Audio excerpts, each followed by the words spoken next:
Ashok Maitra Memorial Lecture. Before I introduce our very distinguished speaker today, I just want to tell you a few things about this lecture series. So this lecture series started in year 2012 when we had Professor Ufa Zaitouni, who visited all the 3 StatMat units in Delhi, Calcutta and Bangalore and delivered the first set of lectures. Then it was called ISI lectures. Later we named it in memory of Professor Ashok Maitra, who was the 3rd director of the institute from the year 2015. Earlier speakers were Professor Zaitouni, the first one, Professor Job Artois, Professor Remco van den Hopstad, Professor Matthew Penrose. This year we have Professor Bálint Tóth, who into this audience and to all probabilists actually needs no introduction, and particularly so to ISI, because this is not his first visit. In fact, this is 4th time. My 4th time in India, yeah. In India and in ISI. And in ISI. Just for sake of completeness, I'll just say a few introduction to Professor Tóth. He received his PhD and DSc from the Hungarian Academy of Science, Budapest. He is presently Hellborn Chair on Probability at the School of Mathematics, University of Bristol, and jointly the Scientific Counselor at the Alfred Rényi Institute of Mathematics in Hungarian Academy of Science. So he's both in London and as well as in Budapest. In Bristol. Bristol, right, Bristol and Budapest. He has received several awards. You can see that in the poster. I'll just say a few. Paul Ehrler's Prize, Academy Prize from Hungarian Academy of Sciences, and something very interesting, he also received the Knight's Cross of the Hungarian Republic, which he returned as a protest. He is also an invited speaker for the International Congress of Mathematics 2018, which is going to happen in Rio later this year. And he's currently the chief editor of Annals of Applied Probability. He has supervised 7 PhD students so far and have more than 60 research papers. Without any further delay, I request Professor Tóth to present his set of 2 lectures today and tomorrow, and they are on invariance principle for the random Lorentz gas beyond the Boltzmann-Grad. Thank you very much. Thank you very much for this introduction and for the invitation and for all this. It's great to be back in Delhi after so many years. I just tried to guess, it's about, I think it's 9 years ago when I last visited here, and I gave a lecture in this lecture room, I think, at that time. So it's great to be back, and thank you for that. So I will speak about a problem which arose in physics more than 100 years ago, and it's still an open problem, and it's still a very basically important problem of mathematically rigorous statistical physics. In statistical physics, there are many important questions, but one of the more than 100 years old questions is to understand mathematically diffusion, in a mathematically rigorous way diffusion. In mathematics, we have various models like Brownian motion, what we call in physics Brownian motion, or in mathematics Brownian motion or the Wiener process, which are wonderful objects, but how they are derived from first principles in physics is not settled. Einstein contributed, but if you look, Einstein gave some sort of intuition and some mathematics of it, but deriving, you will see a problem right now. So indeed, giving basic first physical principles and deriving that attacked particle motion scaled properly, diffusively, converges in our notion, in our sense of weak convergence of processes to what we call Brownian motion or Wiener process. That's in very few cases it is settled. And the model I'm going to speak about is the Lorentz gas. The Lorentz gas invented by Hendrik Lorentz back at the very beginning, first years of the 20th century. Hendrik Lorentz was a was a very famous physicist who got Nobel Prize for other work of his. And anyway, so the problem is the following. Take in RD, we are in RD, place spherical scatterers randomly. By randomly, I mean according to, Lorentz didn't speak in these terms, but according to a Poisson point process. So put down a Poisson point process in RD. These would be the centers of scatterers, and spherical objects, which I call scatterers of radius r. Okay, we start with a Poisson point process of density rho. Rho is the density of the Poisson point process. And r is the radius of the spherical scatterers I place centered at these points, right? They could overlap because, of course, if this is a Poisson point process, many things can happen. They could trap regions, and actually with probability 1 they will trap regions here and there. Nevertheless, what I ask is the following. Start a particle. Do we have colors? Yes. Start a particle. These are, the scatterers are of infinite mass, are placed there, they have infinite mass, they don't move. Start a particle of mass 1, say, with a random velocity, unit velocity, and let it move according to the rules of physics, rules of elementary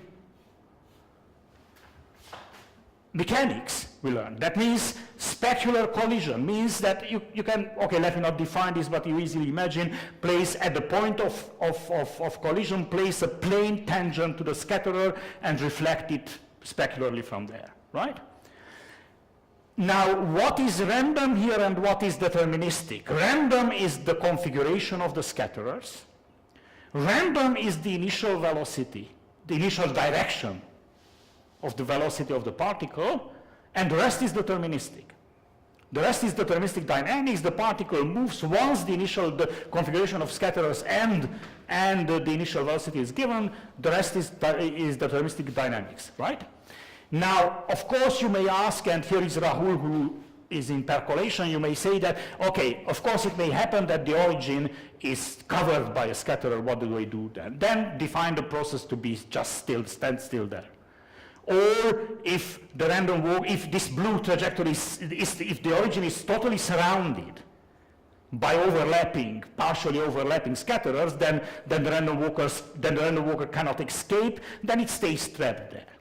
Now, what I want to understand is xt, denote by xt the displacement of this particle, divide by square root of t, because you expect that the behavior in long time is diffusive, right?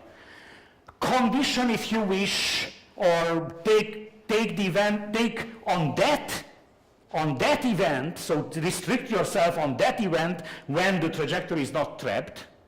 Assume that rho times r to the d is small. By small, I mean smaller than a constant which you can compute. You ask Rahul to compute that constant for you, or to at least estimate that constant for you, sufficiently small such that with positive probability you are not completely trapped, right? So let's assume we are there. Then with positive probability this blue trajectory will not be bounded, right? And the question is, under these conditions, or say conditionally on that event of positive probability, is it true, so this is the big question, is it true that this it's a random process, the rules of dynamics are deterministic, but the initial condition is random, right? So this is a random object. Does it converge? Let's say I ask only about one time, but I could ask about the process itself. Does it converge to a normal with some non-degenerate variance? This is a terribly difficult question. I will not answer this question. This is a holy grail. So I don't think in our lifetime this question will be completely answered. Imagine, it's indeed very difficult because deterministic dynamics is there. Good. So this is a holy grail, and I want to say something relevant for this. Not quite this question, because I'm not able to answer this question, but something relevant for this. What is known from back in the 60s, late 60s, early 70s, is the following, is the Boltzmann-Grad limit.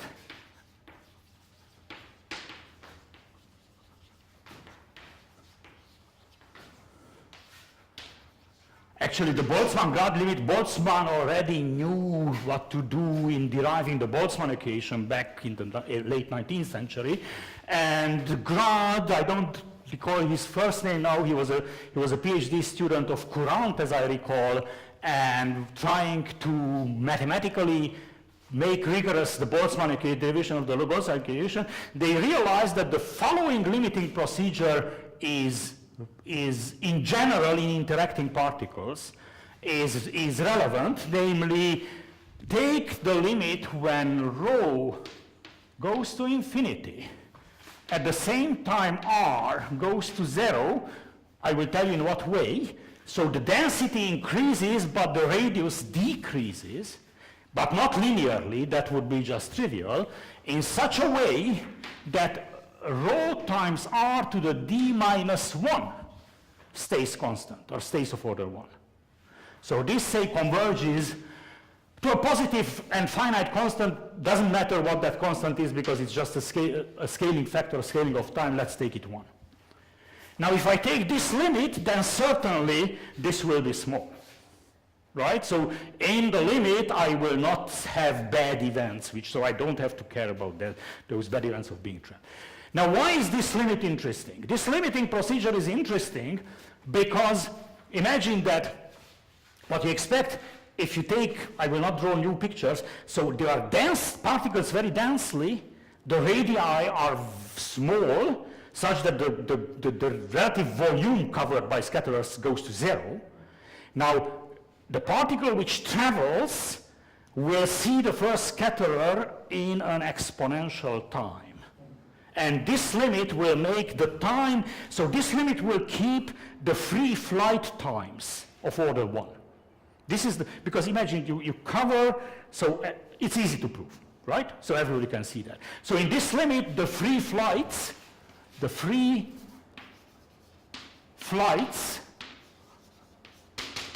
are of order 1. The lengths of the free flights are of order 1. And if you think a little bit about this problem, what happens in the Boltzmann-Grad limit, you will arrive to the following guess. Your particle flies an exponential time, then collides with a scatterer.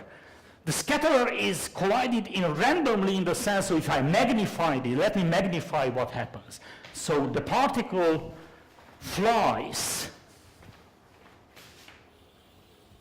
This is the flight of the particle. It's quite the same as thinking about scatterers of radius r placed and particle of radius 0 flying, or scatterers of radius 0, point scatterers placed there, and a bullet of radius r flying. And maybe this part is easier to understand, that you fly a bullet of radius r flies, and flies freely till it meets a point within this area. And that will happen, that's elementary thing, that will happen exponential time. And there when it meets, say, this is the free flight, here is the first scatterer met, then the bullet will change trajectory and will fly that way. So this is a magnified picture. Now what you expect that these sort of things happen, and the successive flight lengths are independent, because the particle sweeps these very little areas, and you'll sweep another little area which doesn't overlap much. At the beginning it overlaps a little bit. These are difficult things to prove. And so on. In the end, what you guess is the following, that in the Boltzmann-Grad limit, so let me take x, let me put now here rho and r, because these parameters are there in the problem. t, I don't divide by any t, anything now, take the limit, the process, take the limit when, let me just say here Bg, Boltzmann-Grad is this, right? And what you will guess is the following, that this will converge to a Markovian flight process. That means a process which I denote y of t, which consists of the following, I tell you in plain words, in plain words rather than formulas. Flies exponential time, then randomly changes direction of flight. I tell you in what way randomly changes. Then flies another independent exponential time, then randomly changes the direction of flights, and so on. So this is a Markovian flight process.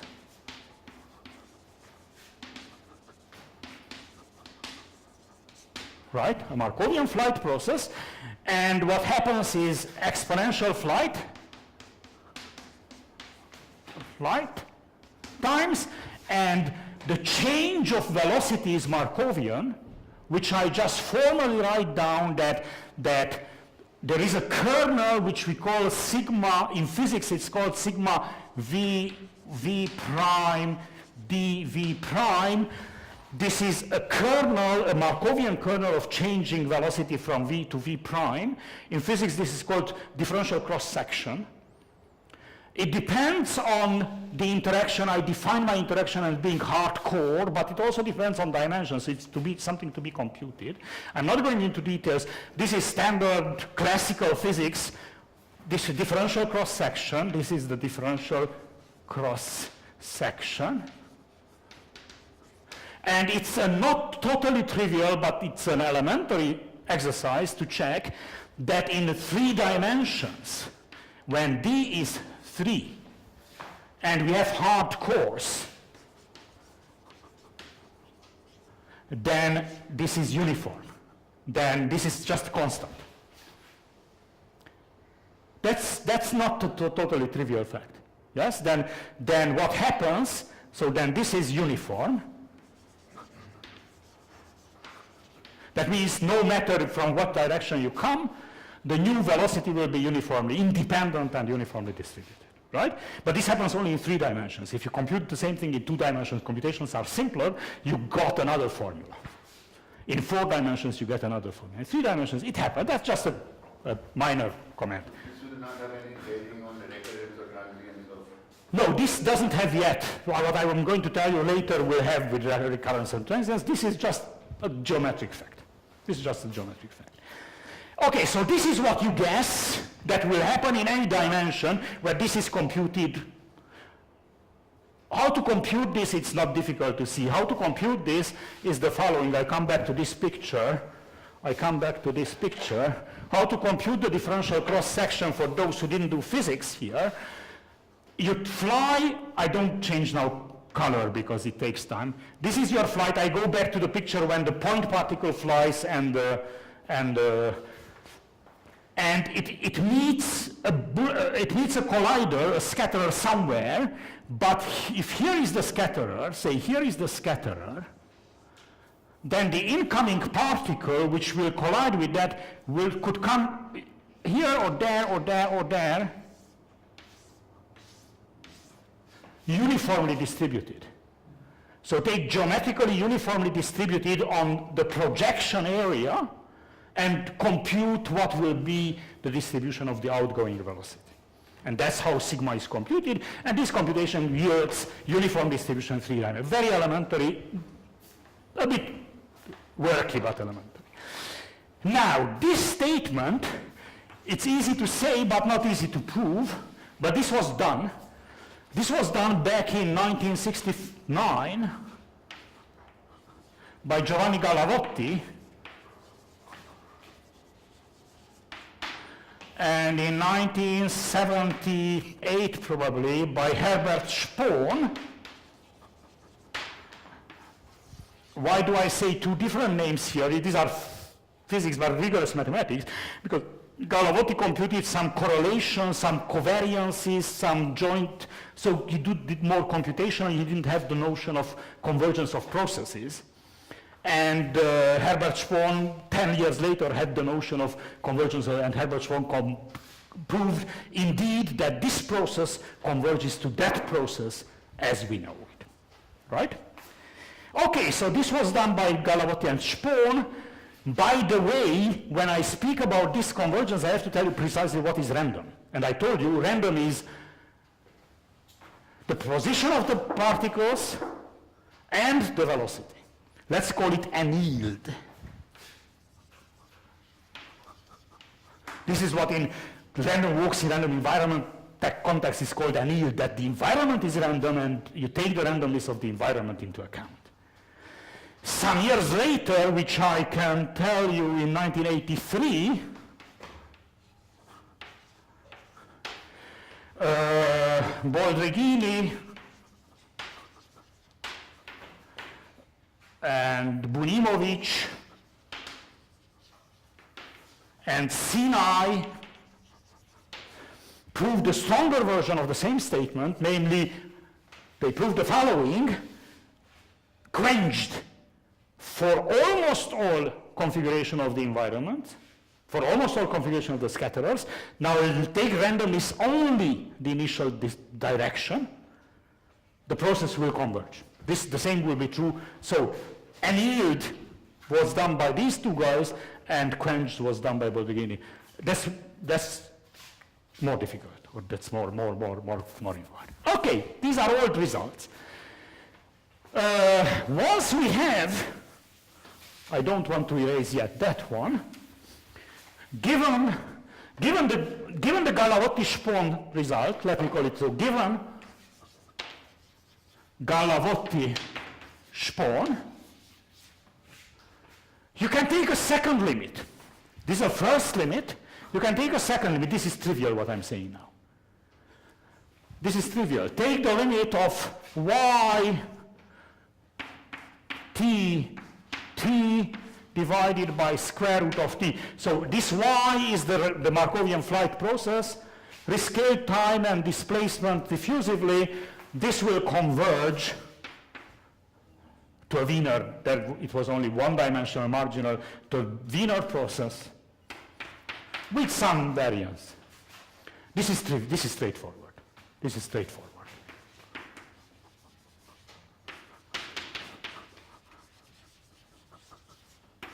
This is straightforward once you know this is a Markov process, so the velocity process here is a Markov process with a gap in the spectrum, so you can apply your favorite theorem about central limit theorem for Markov processes, right? Nevertheless, it gives you physics. I said this was a holy grail. We are not quite there, or they were not quite there, but they were able to prove that in two steps. Once, in first step, take the limit of Boltzmann-Grad, and in a second step, take a diffusive limit, then you get the result. My question is, can we do more than that? Can we do more than that? Namely, what I plan to do, I erase this one now, I leave that, I erase these. Can we interpolate between the most difficult and the parts which are done? As I told you, this is very difficult. This is with fixed configuration. This is done. Can we do something in between the two? Can we do something in between the two? And my question will be the following. I keep this, but I don't want to take a two-step limit. I want to take a one-step limit. Namely, I want put here x, I put here r and rho, right? I put t and divide by t, but with t equals tr, which is going to infinity, or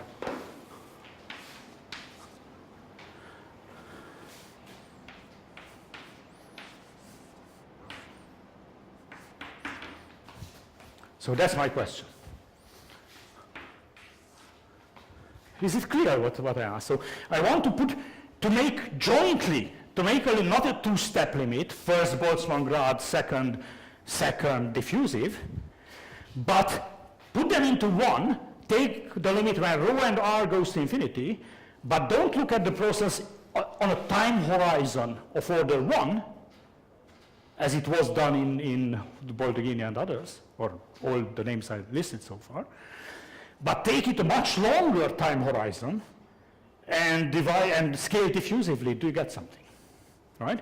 Why is it more difficult? Because if you take the longer time horizon, you see more recollisions, you have much more memory in the program, right? And my answer is yes. So that's my lectures will be about this problem. Yes, if we take t equals r to the minus 1 plus epsilon, slightly longer, but still this is already a very long time interval, right? Then it's actually not difficult. And you will see this. You will see this probably today. And what I'm happy about is r to the minus 2 plus epsilon, which is more difficult.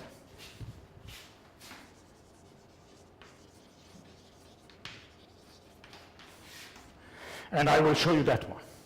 Okay, main steps. It's a complicated proof. Of course, I would love to go further up, even longer time scales, but my method will not allow me to do. And actually, my method will allow me to do this only in 3 dimensions. Only? 3, and here recurrence will be, or transience will be essential. So in dimension 3, I could do it in 4 and in higher dimensions, but at some point I use this fact, what I emphasized, that the differential cross section in 3 dimensions is uniform, which helps me. Otherwise, I would be able to do it just with much more work. So the ideas are there. Good, but not in 2. See, so not in 2 dimensions. That's very important. That what I'm going to tell you will not be. I would not be able to do it in 2 dimensions, because there are some very essential estimates. Which, what I plan to do now, I tell you the idea first, and the basic coupling. It's based, so the idea of proof will be a coupling. I will realize on joint probability, and by the way, my result is annealed. So with the randomness in the scatterers also taken, so annealed, not with fixed scatterers. And the idea will be a coupling, will be to jointly realize on the same probability space the flight process, which we understand very well, and the physical process, which is complex, and control somehow that they don't go very far away from each other. So that will be the idea of proof. Good.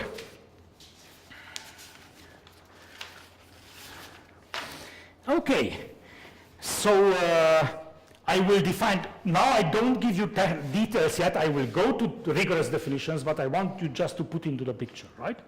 So I will define yt, this is the flight process. I will denote by the flight process.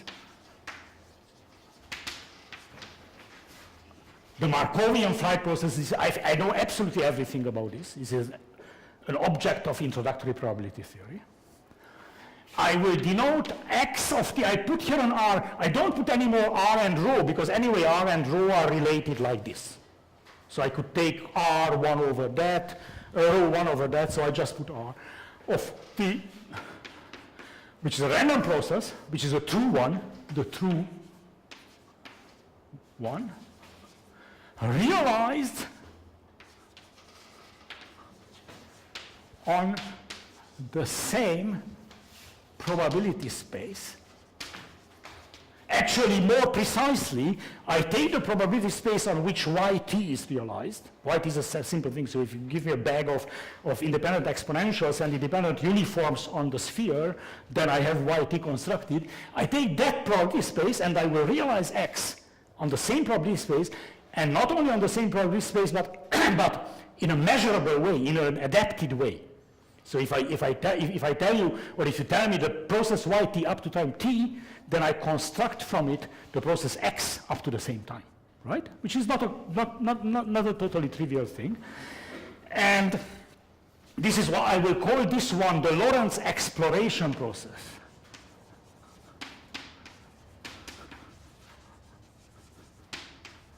The new way of looking at it is that I don't think about the Lorentz process as once I put down the scatterers once forever, and then I let my process run, but I let the process xt wander around and discover the scatterers. Once a scatterer is discovered, it's there and it's in my memory.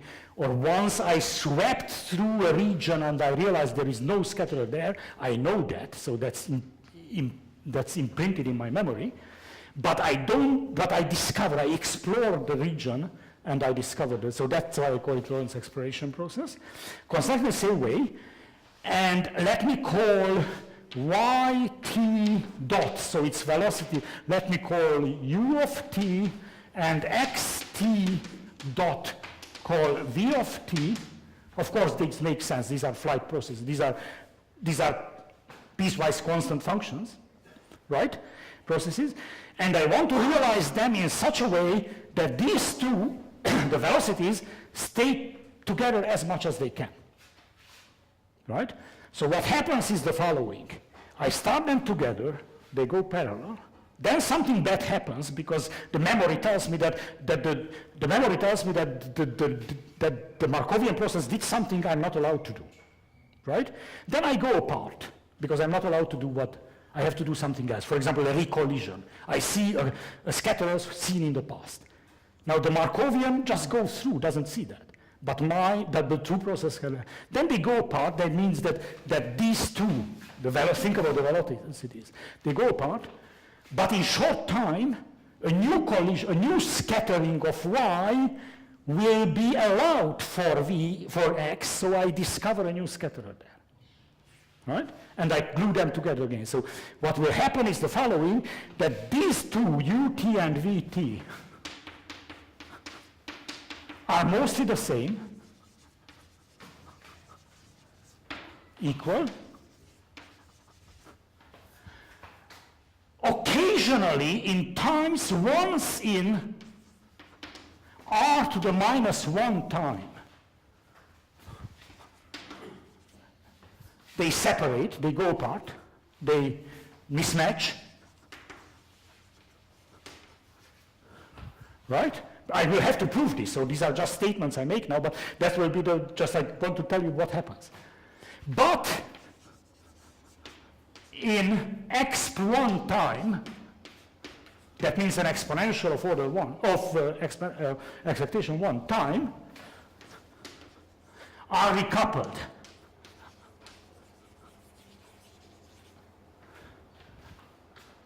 So this will be the construction. So I construct the velocity processes in such a way that this will be indeed the velocity process of a Lorentz exploration. This will be a Markovian, as you know. They go together for time intervals of that long order. Then they go apart, but in short time they go together again, right? Now if I can do this, then first of all, if indeed I can do this, then this result is there already. Because up to that time, they simply go together. No recollision will occur, if I can do that. And let's see, let me just give you the idea why this will follow. Why this will follow. And the recovery does not depend on R. No, that will happen in exponential time. So you see, okay, just to give you an idea. Think about the first mismatch. The first mismatch, assume the first mismatch is a recollision of the physical process that comes back to a scatterer seen in the past, must scatter, but the Markovian does not, right? Then, okay, let me.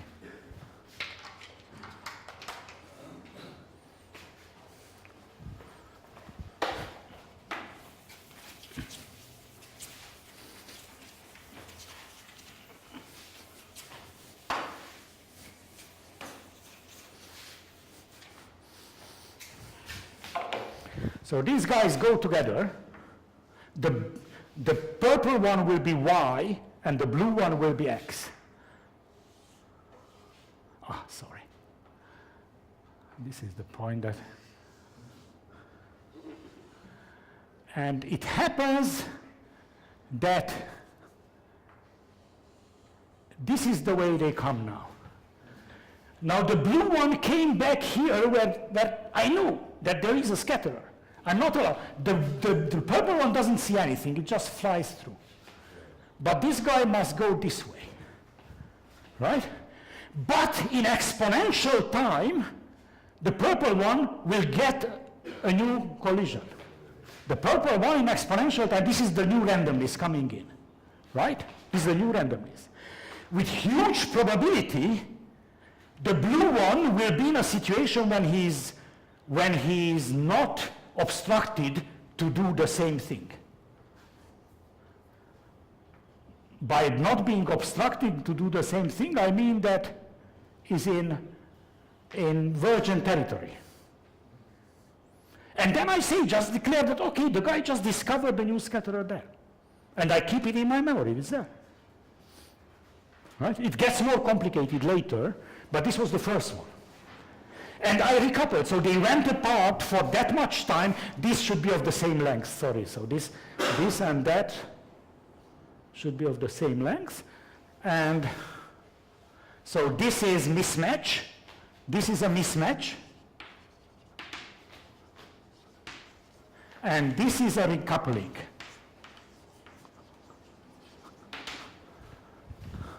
This will be the idea, right? And now they go together again. They go together, I mean not together, but parallel. And sometime later something similar will happen, then they go apart. So what happens is not that they stay together, the X and Y processes, but they stay parallel. And from time to time they depart from that, they stay parallel. If I can control how far they go from each other, then I'm done, right? And just to guess why that was the order, which you don't see now, but it was there, let me do some back of an envelope computation. Assuming that this can be done, let me do a back of an envelope computation.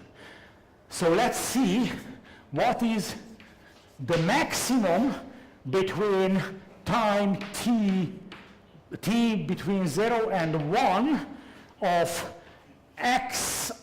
I put here an r because it depends. The x, construction of x depends on the value of r, right? Of t times t by square root of t minus y. T times t by square root of t, yes? And let me put it in between absolute values that certainly equal to 1 over square root of t of max from 0 to 1 of integral from 0 to t of VR s minus us ds. You agree, I hope? Yes, this is just the same, which is of course less than or equal to, if I put in this, right? Which is, now let's see, okay, so this is about enough, which is, okay, which is the same, no, which is the same as this. Okay, let me put the equality, back the equality. So this is just an equality, right? And I claim that this is less than or equal to integral 1 over square root of t, integral from 0 to t, absolute value VR s minus us ds, right? So the maximum of this guy is less than if I put inside by triangle inequality, but that's a positive thing I integrate, so it will take on, that's a straightforward thing, right? Let me take expectation of all this. Sorry? Square root of t, yes, that's right. Square root of t. Square root of t. Let me take expectation of all this.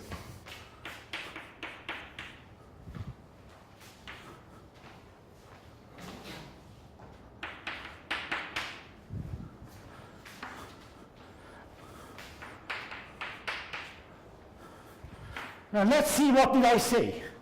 I said I have here a 1 over square root of t. Okay. Right? I said that these guys go together most of the time.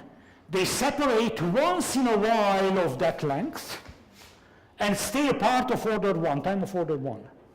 So the time, and mind that these are unit vectors. Right? So this integral is certainly bounded above by, I take a 2 because these are 2 unit vectors. They are mostly, this is mostly 0. Sometimes it's something less than 2. How long is it?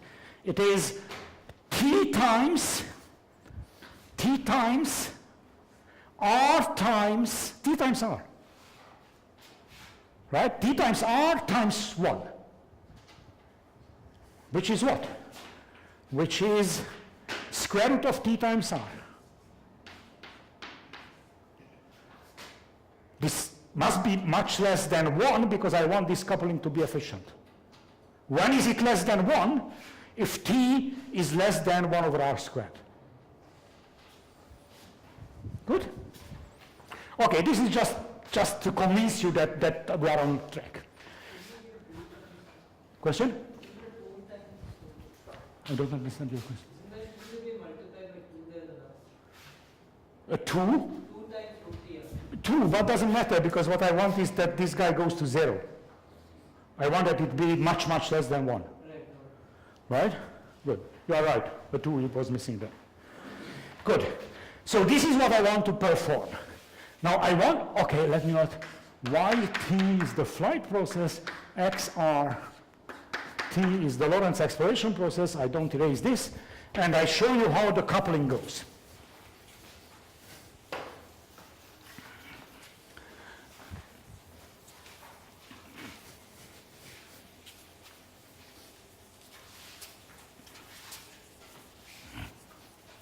Tomorrow I will show you more details of techniques. Today I just want to give you the main ideas. Right? The coupling. I have time to tell you the coupling altogether. For this I need, okay, I have 15 minutes left yet? Good.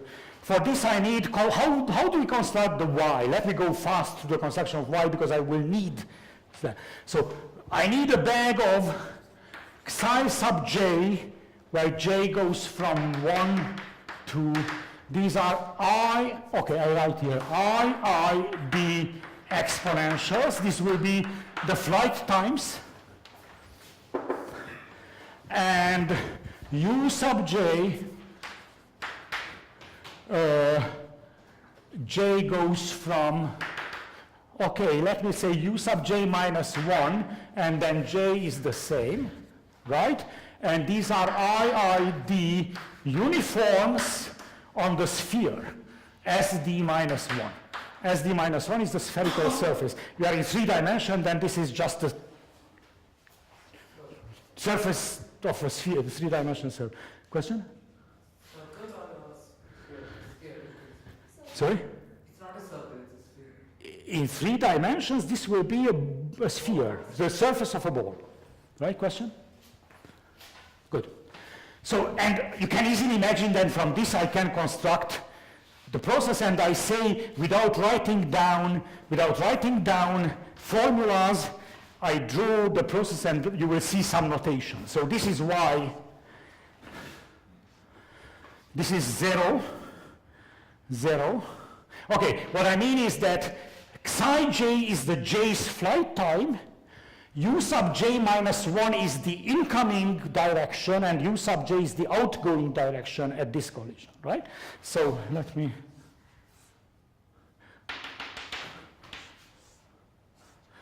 So this is 0.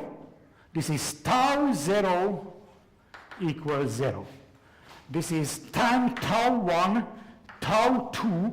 You mean by tau 1, tau 2 is the sum of the first, so because I will need these times, right? At time tau 1, this is u1. This is psi 1, right?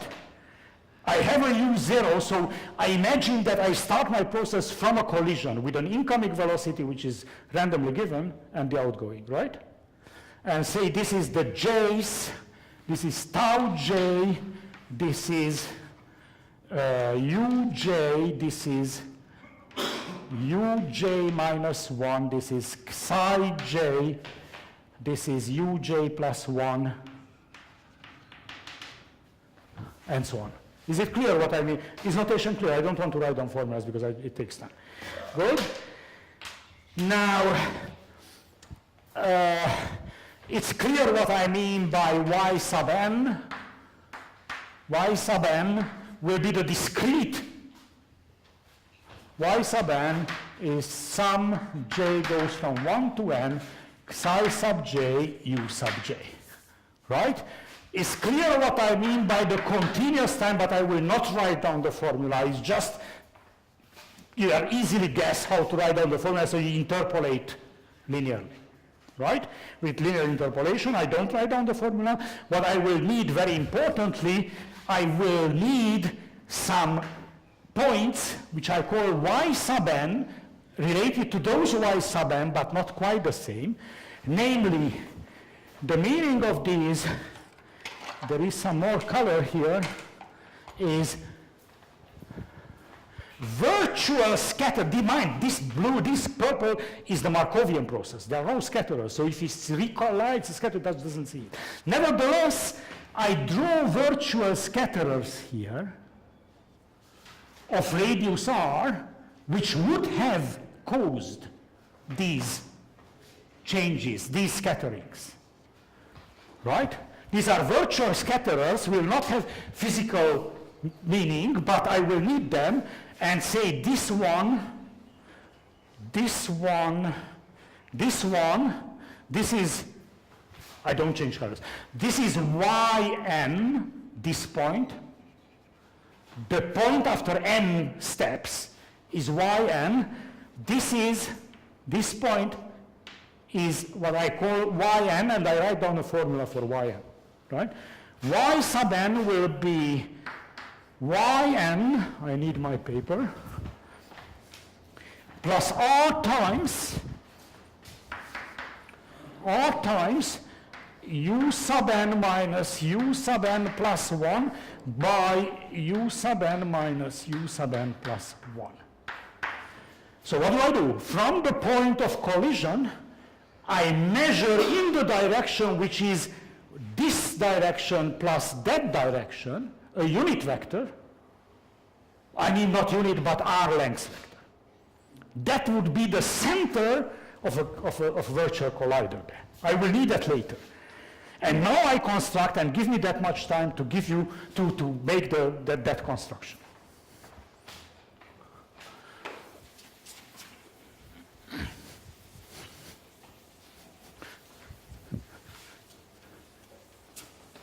Good. I will construct the process XRT successively in the intervals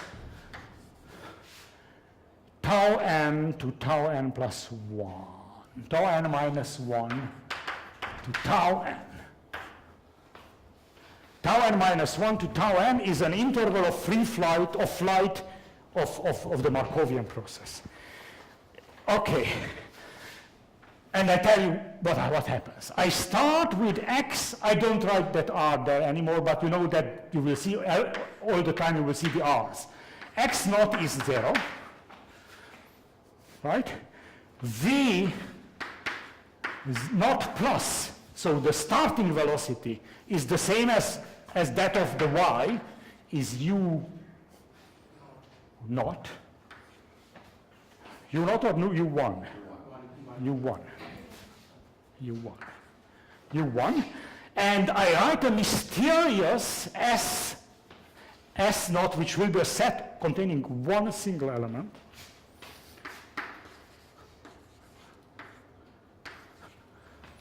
Which is this one. Right? I start here. And now I start the construction. First step. Given x at tau n minus 1 and v at tau n minus 1 plus, x is continuous, doesn't matter whether I put, but v, the velocities change, jump. So so if I have these two and I have Sn plus Sn minus 1, which is a subset of Rd, a finite subset of Rd, finite. Actually, it will be less than n, but finite is sufficient. At each step, I will add at most one more. Yeah, such that the distance of x tau n minus 1 from Sn minus 1 is larger than or equal to R. That means this point is not covered by the balls placed there. Then I say that I define the process t xt in the interval tau n minus 1 to tau n. In plain words, I have scatterers placed there. I have scatterers placed of radius r placed on those points. I start the motion from there with that velocity, and I let it move as I learned from Newton. Right? Newtonian or mechanical motion. Mechanical, I don't write down because I waste time. Mechanical motion among those scatterers. Among scatterers of radius r placed there, and I arrive at the end of this time interval.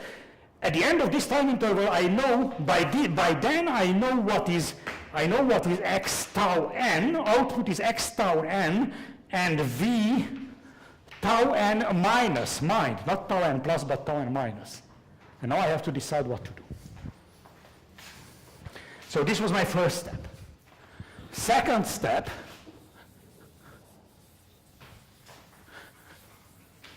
Probably you guessed already.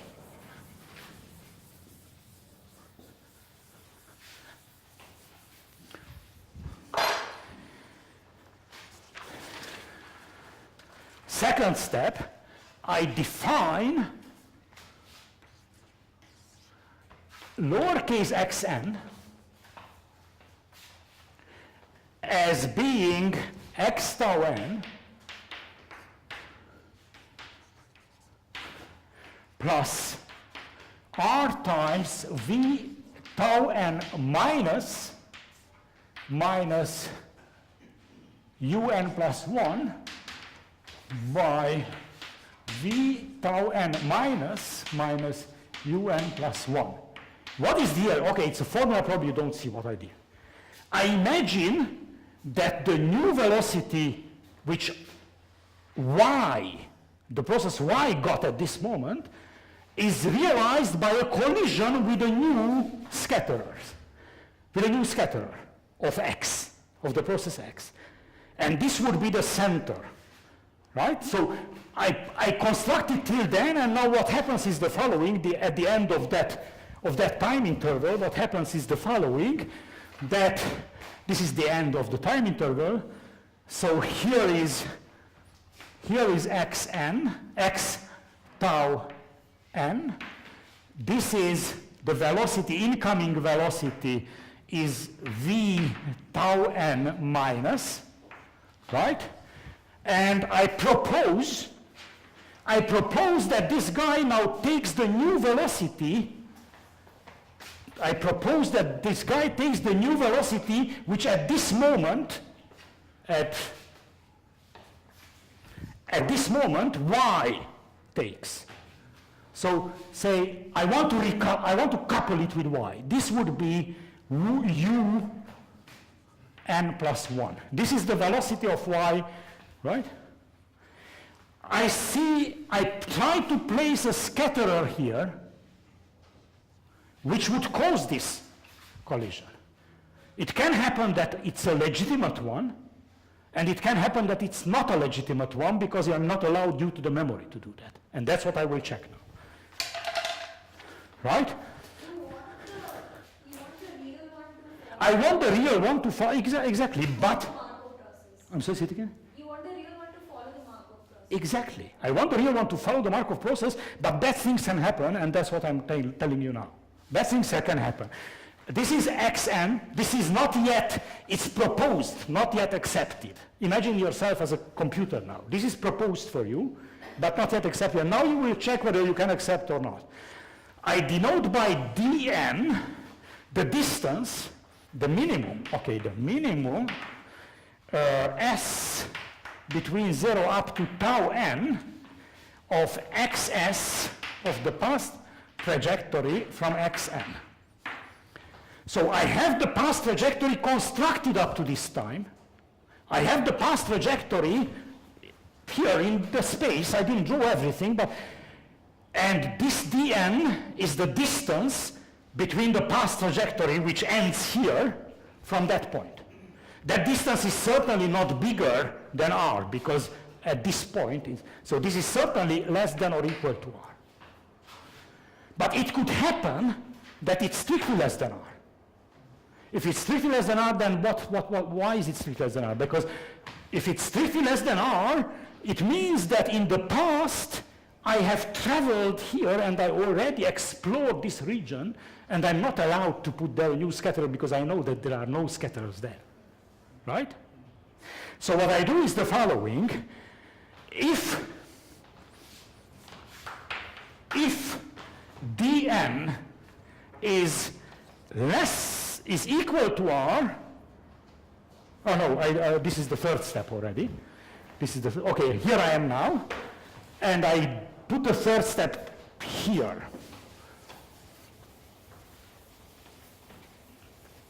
I hope it will be enough space. If, this is the third step, dn is strictly less than r, then what happens? If dn is strictly less than r, then this scatterer is not allowed to be here. The guy should continue. So then I say that v tau n plus is equal to v tau n minus. There is no change of velocity, and Sn equals Sn minus 1. There is no new scatterer. If dn is equal to r, then I say v tau n plus equals un plus 1. I take the proposal, I accept the proposal, and Sn is Sn minus 1 union Xn. And the coupling is done. I claim that indeed, in this way, I realize the Lorentz exploration process on the same property space in a measurable way. So if I'm here, probably I have to stop now. I don't know. Sorry? Yes. I will continue. Now technical things come. Because now what I told you is the main idea how I want to prove. I told you the coupling, and now the work starts. Now the work starts, namely to prove that indeed this coupling does what I told you. And that you are going to say. And that I'm going to tell you tomorrow. That I'm going to. Let me go run ahead a little bit, not with technical, I don't write on the board anything more. There will be no really very difficult technical things. Ideas, yes, I think, but the computational parts are not so difficult. Fourier analysis, some characteristic functions, and so there is some probability there, of course, but more the way of putting things together makes it work. Right? So don't be scared, because nice, relaxed probability is coming.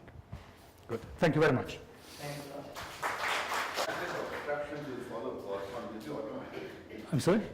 The fact that your obstructions will become Poisson, that will be automatic from the memoryless property, right? That they will be Poisson. But okay, they won't be, they are not a Poisson, they are a trace of our mind. That two probabilities are together, Poisson and the process which follows, right? So it's not a Poisson what you see, but it's the process, it is the process what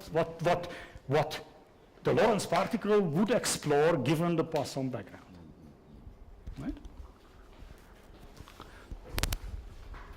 Any other question? So I was wondering that suppose you have these obstructions, they are not like, so you are taking the standard physics, like what I don't know that, don't remember the now. We call elastic collision. Suppose it is such that it generates some more velocity Then, or reduce the velocity. Then look, what will happen? Okay, let me change your question a little. Assume we are in 4 dimension, where it's not exactly your question. Assume that the differential cross section is not exactly uniform, because if it's uniform, I just resample uniformly. I have some more independence. If I don't have that, then in this differential cross-section kernel defines a Markov chain which is very strongly mixing. It has a gap in the spectrum, very strongly mixing. So instead of making arguments short because I have independence step by step in the velocities of y, I would have to argue that correlation, that convergence to stationarity, or convergence to the uniform is exponentially fast. So it's more work, but can be done. That's part of your question. Now you ask about if I have some other type of potential, but another type of potential exactly defines another differential cross-section. Differential cross-section is defined for any type of spherical potential. Spherical symmetry is assumed. You can say that, okay, let's assume spherical symmetry. If you give me another potential, then I have another differential cross-section, and I arrive to the same problem that it's not uniform. No, I was thinking that suppose you don't have this spherical symmetry. That you don't have the spherical. Trying to discretize the problem. Right. That suppose we have the ZD lattice, and you do IID IID site population. So those are my holes. Those which I will think that where you have this hard. So when you arrive to 1, then you randomize your velocity. Right. Yeah. Then at least this war of Noam Barger and Perez, that there are these long traps which might slow it down tremendously. But that's only in D2. So but that's on Barger and Perez. Barger and Perez. Yeah. I'm not sure I exactly know. So if you mean the following, that you put down the percolation points, I mean the points with some density as a percolation process, and you start a walk which goes straight till the first scatterer, then choose uniform velocity and go straight till the next scatterer. Yeah.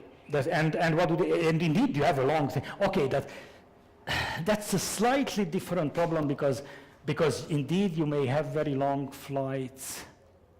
Give me a second to think. What do they okay, tell me what they prove there. No, so what they prove that when you do this flight, Yes. so in your case you have the flight is happening at a uniform velocity, right? Yes. So what they could tell is that the flight has a bias towards, say, one of the direction. So if it can, it will go in that direction with a higher velocity. So, and then what they show, that if you call that parameter lambda, they show something very interesting, that if lambda is small, then there is no problem. And then there is no problem if lambda is large. But there are problems somewhere in between. So if lambda is somewhat moderate, then it might slow it down tremendously because there can be a trap which makes it go back and forth, and forth. I'm not sure it's really, okay, I have to think about it. But that may also be very two-dimensional problem. Yeah. It's possible. Yeah. Because the traps are there in lower dimensions. Yeah. No, I misunderstood. Anyway, so I don't know an answer to this. I don't know an answer to this. I might think about it.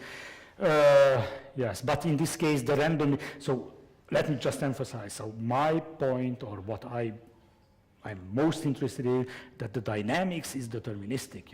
There is no more randomness. In this case, you have randomness in the dynamic.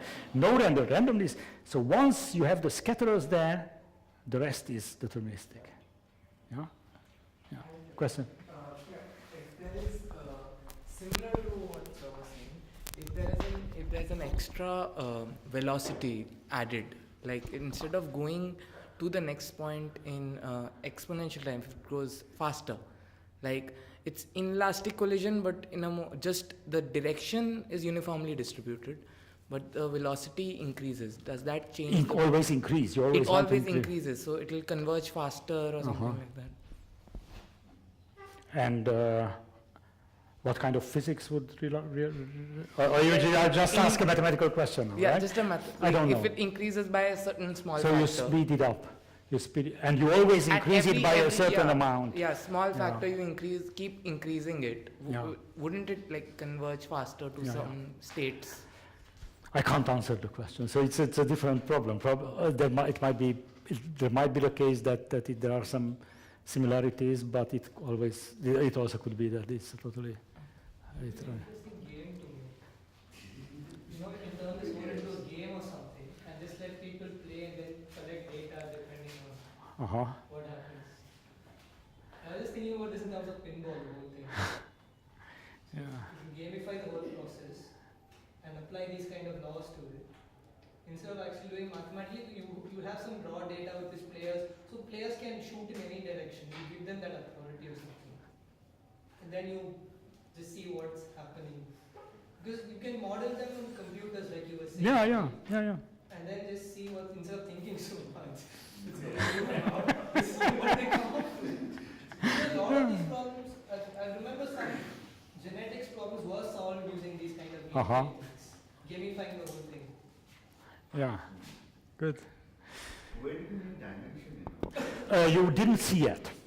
You didn't see yet why dimension 2 matters, but in all the estimates, I tell you something.